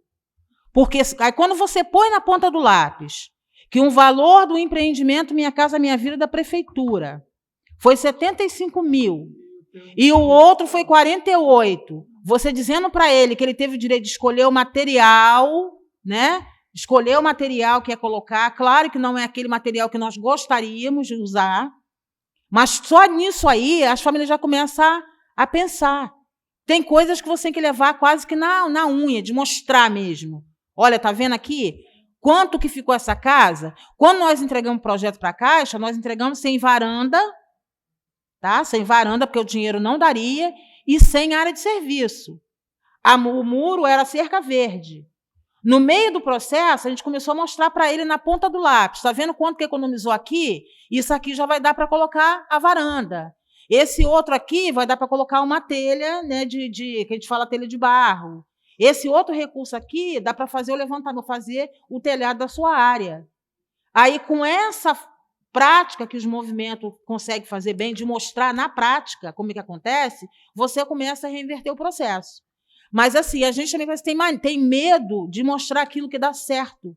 Eu estou falando de Shangri-La há 30 anos atrás. Eu estou falando de Herbert de Souza, que é um outro projeto cooperativo de Jacarepaguá. Eu estou falando de Esperança. Eu estou falando de São Gonçalo. São tudo projeto autogestionário. Projeto de mutirão na veia, como a gente fala. E aí, quando você vai para São Paulo hoje tem um processo de mutirão compartilhado. Eu vou lá só para varrer a obra. E eu digo que é mutirão. Que é uma diferença. O nosso mutirão aqui é mão na obra, é sangue nos olhos. É diferente. Né? Então, tem esse processo que a gente precisa trabalhar muito. Mas a gente acha que o movimento ele vem fazendo isso, né, e mostrando. Por exemplo, o grupo que eu estou preparando, já estou dizendo para ele assim, ó, tem várias famílias que, quando começou a nascer a Casa do Chão, elas foram para lá tentando reivindicar uma moradia daquela, só que aquela já tinha um grupo anterior. E ela hoje permaneceu, ela já tem um know-how de como é um mutirão. Ela já sabe que ela vai ter que trabalhar. Porque só você mostrando. E aí, na prestação de conta, né, todo final de mês tinha a prestação de conta, que é a tal da medição da Caixa Econômica, que é uma desgraça. Como é que é a medição? A gente fazia a medição para eles, e aí é uma coisa que os técnicos têm que aprender, né? A gente não faz medição mostrando em gráfico do gráfico em pé. Para a população que não sabe nem o que é um gráfico. Você vai ter que mostrar para ela um gráfico na pizza. Porque a pizza, ela vai lá e pede uma pizza na padaria, que é pequena, tamanho mínimo, para cortar para 10 pessoas. Ela vai ter que esquartejar a pizza toda, não vai? Então, o gráfico para mostrar para essas pessoas a prestação de conta, o que ela fez, o que está previsto para o futuro, é em cima de um gráfico de pizza. E isso ajuda muito. E ajuda muito eles visualizarem. Eles começam com... Quando você faz o gráfico em pé, o cara fala, pô, mas não estou entendendo porra nenhuma disso aí, entendeu? Aí, quando você coloca o gráfico, o cara mata a charada. Você faz a pizza, desenha a pizza para ele, está aqui. Está vendo a pizza? Nós já trabalhamos aqui metade dessa pizza. Falta a outra metade. O que falta agora?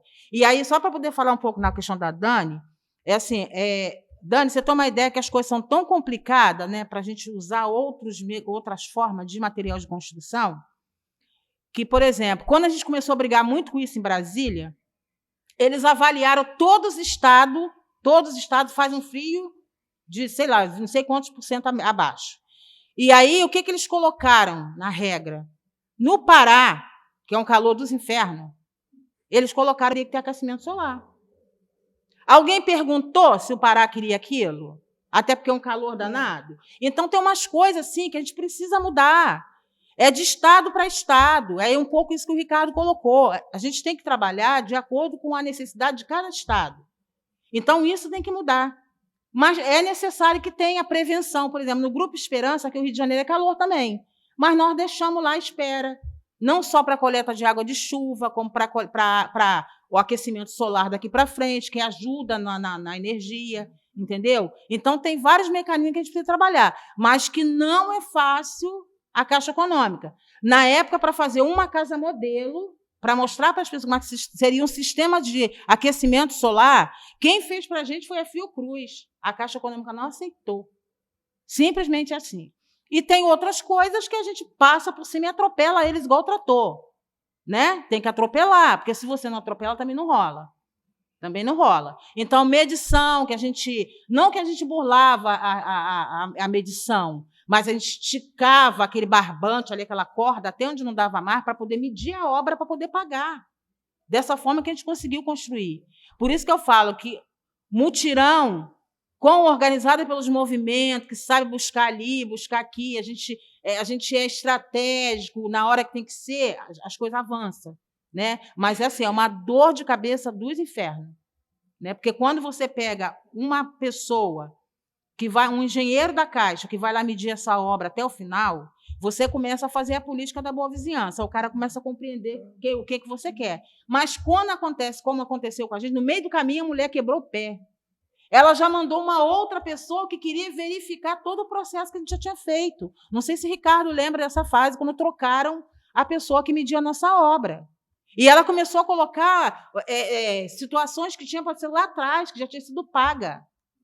E aí a Caixa Econômica, quando percebe, né, que aquela pessoa, né, que tipo aqui o companheiro está muito do lado do movimento, ela manda para o lado de cima. Não é que ela mata, ela troca de setor. É simples assim. Entendeu? Então, esse processo no Rio de Janeiro, que eu acredito que em outros estados também, mas não sei se é com tanta gravidade, foi muito ruim. Quantas brigas nós tivemos lá para assinar o contrato? O Ricardo ficou lá até que hora, Ricardo? 22 horas na Caixa?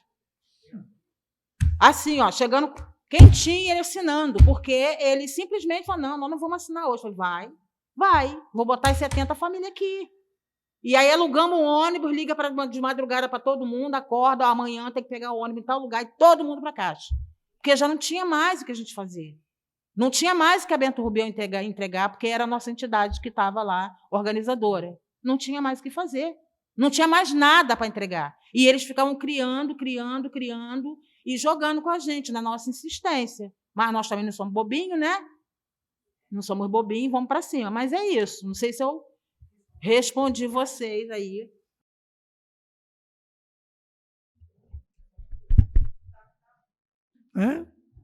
Tá falando? Tá, né? Eu acho que o Ricardo lembrou de uma coisa muito importante. Nós já tivemos no Conselho o Fórum de Assistência Técnica. Quando surgiu o primeiro edital, quem criou o edital, quem redigiu o edital, foram os movimentos de moradia no Rio de Janeiro.